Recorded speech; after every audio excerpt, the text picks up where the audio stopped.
Hello?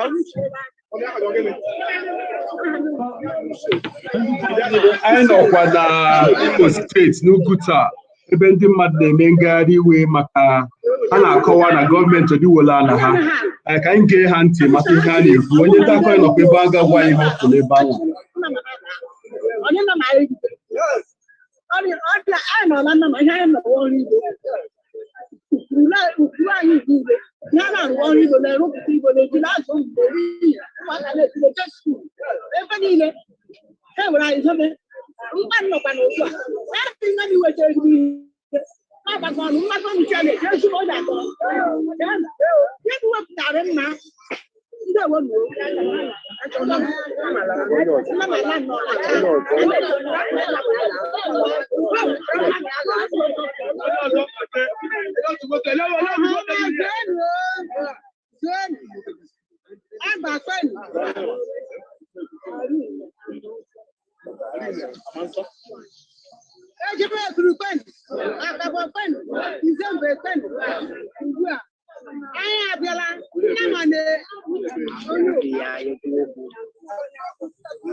Agua, Akabo, Izombe. We are predominantly farmers. The fallow land in Ahuna Ebe and Bocharaha are meant for farming. We don't have any other land or land. I get them mother. As government to give me an eye. How one I will log with him. I'm going to I'm a shell.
daalụ onye nta akụkọ anyị biko kọwatụlụ ndị na-ege ndị na-ekiri anyị ihe na-eme ebe anwa ana m anụ ihe a na-ekwu ka onye ọha a na-ekwu anyị na-ege ha ntị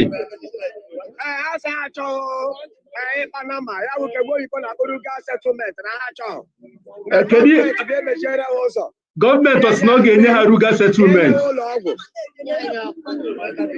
gọọmenti okwu na ọ ga-enye ha ruga asị na were ebe ala ndị gọọmenti werele si na ha ga-eji eme achịrị were kwe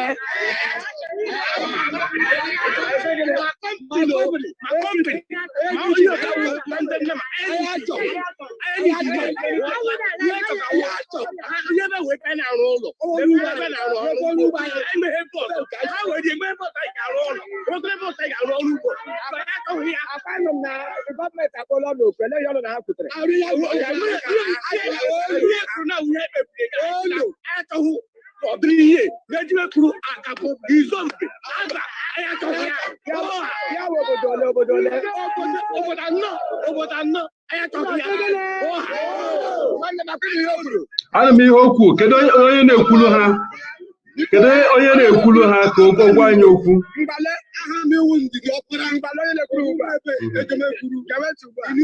Imo State, Nigeria, and Iji. Onye na-ekwu na ya chọhụ udu rugasa ọdọtụruga ya chọhụ ya n'obodo anyị nya jibiri iwu ọrụ ugbo anyị na-arụ ji na-arụ akpụ na-eje ụmụ anyị na skuul ha na ndị na gọọmenti dị onwe nke na-abịa enye anyị ego onwe nke na-abịa kụtala ụmụ anyị ụgbọ skuul onye anyị hụta n'ọrụ ugbo ka anyị na-ejekwụrụ ụmụ anyị ụgbọ skuul so ọhụrụ na ha chọrọ gọọmenti chọrọ imenyere anyị ase gọọmenti ya bịa ọ gwara anyị nwere oke ọya ndị anyị nwere ha bịa rụọ anyị ụlọ ọgwụ ma nke adakọ ụlọ ọgwụ ọrụwe ka anyị chọrọ ka anyị dịrị onwe anyị mana o nwere chọrọ ime ka gọọmenti mara obodo ọbụla mmadụ pụtara mgbe obodo adịghị n'udo ọ ga-ekwe ka obodo ya ebe obodo na-adịghị n'udo obodo anyị ga-adị n'udo so onye m sị ka m kwuo ka Chineke donye onye niile n'aha Jizọs. Ana m ihe o kwuru ha na-aga n'ihu na ọkpara afọ mụmụ ebe ejemekuru ka Imo State, Nigeria. ka anyị nụtazi anya n'ọnụ ụmụ nwaanyị ndị ọzọ ebe uso na-eme ebe anyị sị gịnị achọrọ m ka ha na-ekwu ka anyị na-anụrụ ndị ọzọ ka anyị na-ekwu okwu ka anyị nụta ka nwee ndị ọzọ na-ekwu okwu akwụwa okwu ngwakwo gwa ya aha gị. Mrs. Jolly Alumara. Esi m na agwa bịa so onwe m na-ekwu si na ya achọghị Nnama na Nnama emebiela ọtụtụ ihe n'obodo anyị ụba atụ akpụ nkọrọ ha bọchiri rie ji ha bọchiri rie abịakwana ha ụmụ nwaanyị nọ n'ọrụ ha emekpọ ya ndị nwoke a na-agbagbu isi na-egbu ha mma so anyị si na ya achọghị Nnama ọzọ n'obodo anyị ha bụ Nnama ha lama ebe ha bifo ha na-ebu ha zụcha ha eburu lọta anyị erie mkpu ha na-abịazi emebichiri anyị ihe ha na-ebu ụlọ ha na ya achọghị ha n'obodo anyị Agwa Izombe Ejemekwu Akabọ anyị si ha laa n'obodo Agwa na ya achọzi ha ole si ha chọrọ nsogbu ya hụ na ha chọkwana ka anyị ma ha ọbama ha nọ n'uke ha ya achọghị ha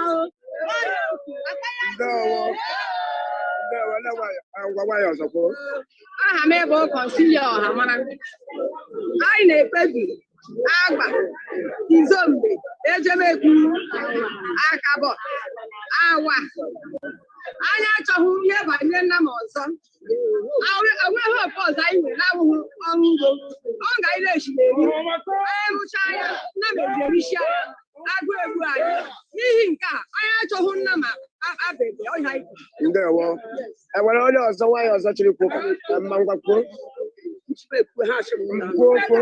ndị na-ekwu eburula m akpụpụta n'ụzọ anyị ụzọ ụmụ egbu ha kwụsị m ndị isi eme nwụchi ahụ ndị Nnama ya bụ ndị ebe ndị ugwu ha kwụsịa ya Nnama erigi asụ go n'iko Robert melewa n'isi si ya nga m etimebe na ha si Chineke nna o ji rọpụta m ogo Nnama hope ya kpọrọ nna m ya ala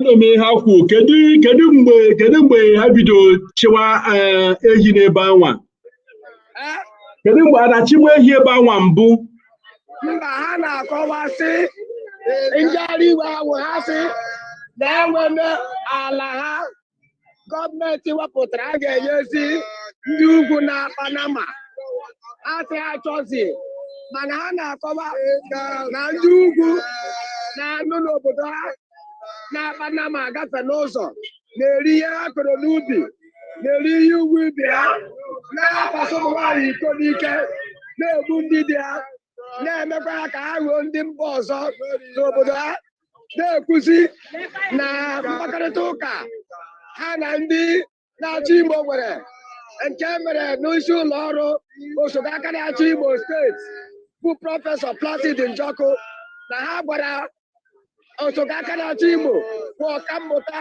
Placid Njoku na ha enweghị ala ọbụla ha ga-enye gọọmenti ka e were mee ebe a na-achọ atụrụ nakwa Panama nke nwa bekee na-akpọ Rural Settlement na-ekwuzi na ihe eji mara ha bụ ịkọ ọrụ ugbo nakwa ịrụ ọrụ n'ala niile ha nwere bụ maka ebe a na-akọ ọrụ ugbo ha eji enye onwe ha nri nakwa na-azụ ụmụ ha na akwụkwọ ọya nwawe ya ha na-ekwu ebe a ị na-anụ m ana m ihe ikwu oke ihe a bụ ikwu na ihe abụ obodo anọ kedu ebe a na-eme ngagharị iwe ugbu a anụ ebe a na-agba ejemekwuru nọ na obere ọchịchị Uguta nke dị na steeti Imo ọya nwawo ebe a nọ ugbu a ebe a wee ejemekwuru praịmarị skuul ọya nwawo ebe ugbu a kwanụ ebe a na-agba ejemekwuru Junction ya bụ ngalaba ebe ha na-azụ ahịa nakwa na-ere ahịa ọya nwawo ebe ngagharị iwe a na-aga n'ihu kemgbe ụtụtụ ka ha nọ ebe a kemgbe ụtụtụ mgbe o ji elekere ise gafee elekere itoolu nke ụtụtụ ka ha pụtara ebe a na-eme njegharị iwe a Okay. Ọzọ m chọrọ ịjụ bụ n'ụnyaahụ mgbe gọvanọ Imo steeti na-ekwu okwu asị na ụnyaahụ gọvanọ Imo steeti kwuru okwu ọ dịka ana m afụ na ọrụ o kwuturu okwu maka ịzụ efi ọnwa ya mere ha nwaji binye si na a ga-eme ngagharị iwe taa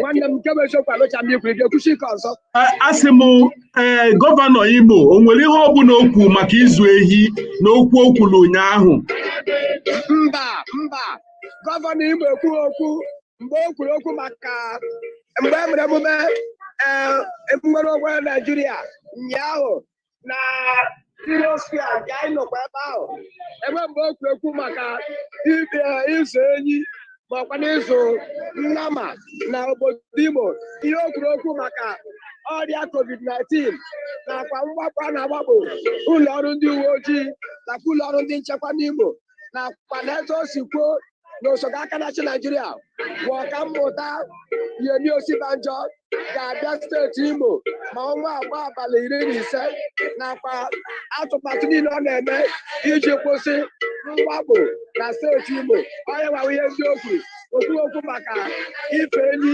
nakwa na steeti Imo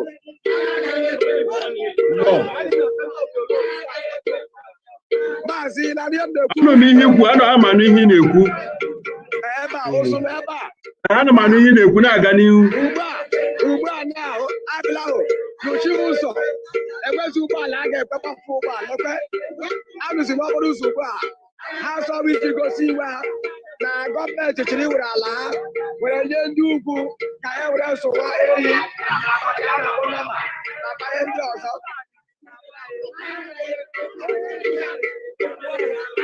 arụziri n'okporo ụzọ ugbu a ị ga-ahụ na ụgbọala ndị a aga-agbafezi ugbu a onye nwewe iwe ha nnọọ daalụ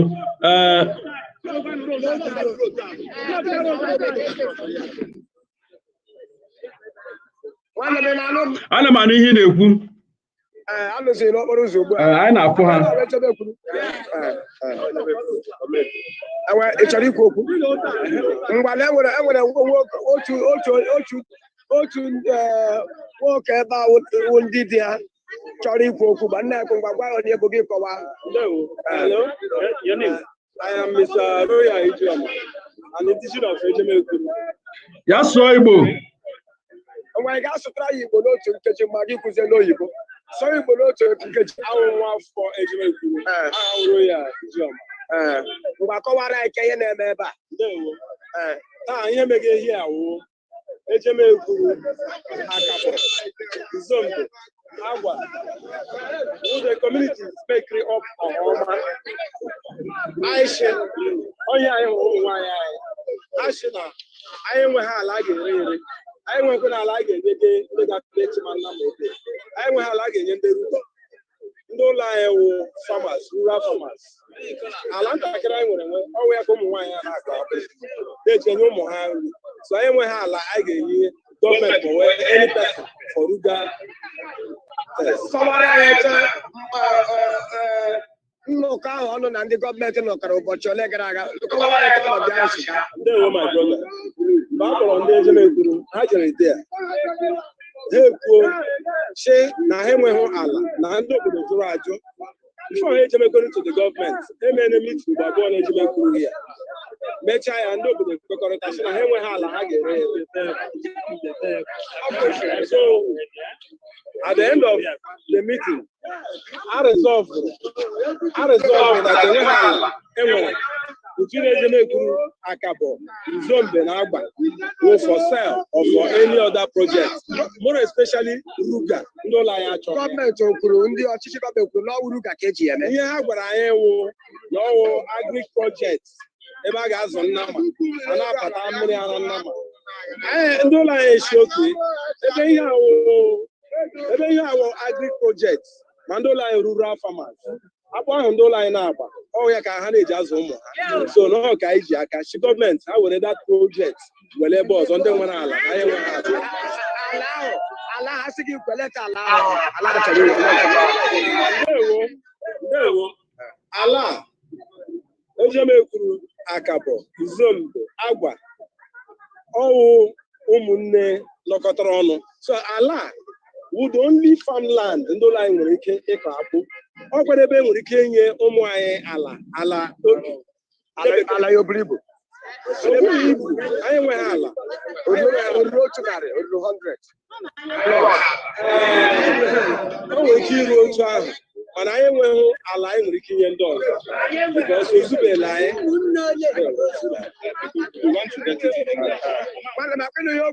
Aghọtara m ihe o kwuru. Ndị channels na ndị TV si n'oyibo. Nsogbu adịrọ. Nsogbu adịrọ. Enwe onye ọzọ chọrọ ikwu okwu akwụ okwu ya bụrụ onwe ezighị ma na anyị ga-ahapụ ha ka anyị gazie n'ihu. Gosicha anyị akwụkwọ a ha ji gazi ka anyị gụgasịa ihe ha dere n'akwụkwọ ha ji. Achọrọ isi Igbo. Mgbe ya gosi anyị chọ ka anyị pụkwara akwụkwọ ha ji. Ofu ihe maka ncha na-ekwu. Gosi anyị akwụkwọ awa ha ji gasị ka anyị pụọ anyị gụcha ihe dị n'akwụkwọ awa ọfụma. Ị ga-anachi azụ ka anyị na-afụ akwụkwọ awa ọfụma. Anyị na-afụ ya gosicha anyị ha ncha.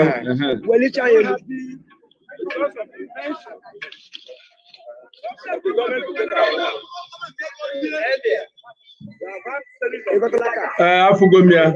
Nwanne daalụ. Anyị ga-ahapụzi ha. Daalụ maka iwetara anyị nke a. Ndị be anyị na-ekiri anyị na ndị na-ege ntị unu anụra ya.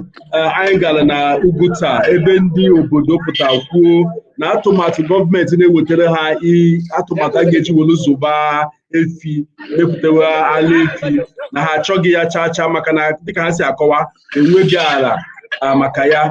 A na-afụ ya dịka atụmatụ Ruga. A na-akọwa na ha afụ ga-ewere ya gaa ebe ọzọ na enweghị ala maka ya. Onye nta akụkọ anyị biko chịkọtara anyị okwu a ka anyị sizi ebe anwa pụọ. Nwanne m ebe anyị nọwo ebe a na-akpọ Ejemekuru n'ọchịchị obodo nụrụ n'onwe ka a na-akpọ Ugwuta na steeti Imo. ebe ụmụ nwanyị na ụmụ okorobịa nọ na-eme njegharị iwe na-agwa ndị na-achị Imo na ala ha chọrọ iwere maka ọzụzụ nama nakwa ihe ọrụ ugbo ndị ọzọ ha chọrọ inye ndị ugwu na ha ekwete na ha nwa ihe eji mara ha kemgbe ụwa gboo bụ ọrụ ugbo na ọkwa n'ihe aka eji azụ ụmụ ha n'akwụkwọ nakwa na-eri nri na ọ bụrụ na ọchịchị gọọmenti chiri ime ihe dị taa na ọ bụ ha nwa ka a ga-emere ya na ndị ugwu na-anọ ebe a achị ehi nakwa achị anụ ndị ọzọ na-akwanye ụmụ nwaanyị ha iko n'ike nakwa na-egbu ụmụ ha nakwa na-emebisi ihe ubi ha na-asịzi na mkparịta ụka ha nwa na osote aka na-achị Imo nwere ya bụ ọkammụta Placid Njọkụ na ha ekwuru ya n'eze wara awa na ha enweghị ala ọbụla ha nwere maka ịzụ ehi ọ ya gwawa ihe mere ya eji na-eme ngagharị iwe ọkwa n'ọchịchị okporo ụzọ ụgbọala adịghị agafe ọ ya gwawo ihe na-eme ebe anyị na ụgbọala na ọzọ ebe a na-akpọ Ejemekwuru nke dị n'Uguta na steeti Imo. Ndewo nwanne m. Daalụ maka iwetara nke a. Ndị na-esonye anyị ụnụ anụgụnụ ya, anyị ga-arapụzi Eguta ka anyị jee Enugu. O nwere akụkọ ọzọ anyị ga-eweta uru Enugu, biko na ọ dịkwa na BBC News Igbo nwantịtị oge anyị wetara unu Enugu ebe a na-agwa anyị ugbu a na enwere nsogbu n'ahịa dị n'Ezeagụ. Ya gazienụ.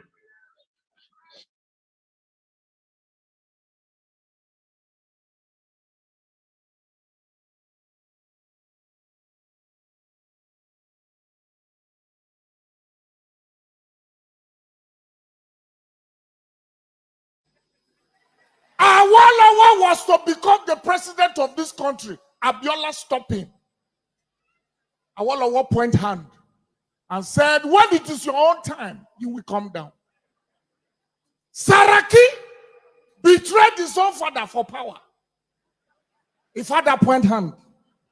When it is your own turn, you will come down. Saraki shocked in the last election. Even the village people avoid them. Hello? Little thing we do in life can become very powerful. We were here when a senator slapped a girl with an anointing only God can understand. When the senator was slapping the girl, Ike Ikweremadu did not know that slap was waiting for him. In Germany, hello. That was the first time somebody was injured in abroad. He came to Nigeria for treatment, you know.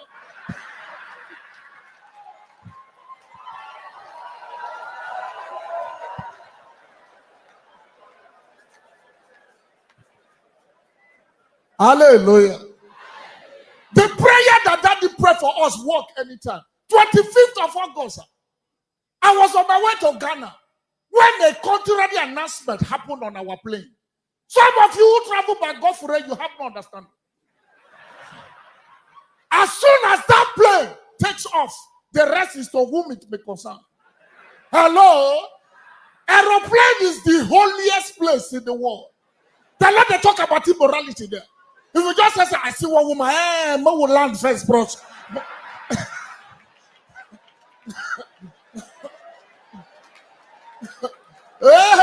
Daddy, we were on that plane 9 minutes into our flight. The pilot announced, he said, we have agreed. And then he kept quiet. Everybody answered, don't do what?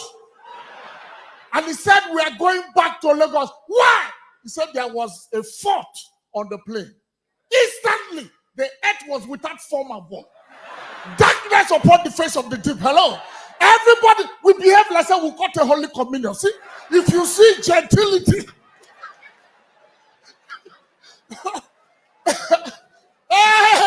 It doesn't matter. Sometimes Jesus can be in your boat and you will fear. Carrying us that we perish. We were there. My sins came to my mind. Oh Lord, have mercy. I was on that plane. Techno was there. Flavor was there. Dele Mamadu. Now, in plane, there is the business class and there is the anyhow class. Dele Mamadu was in the business class.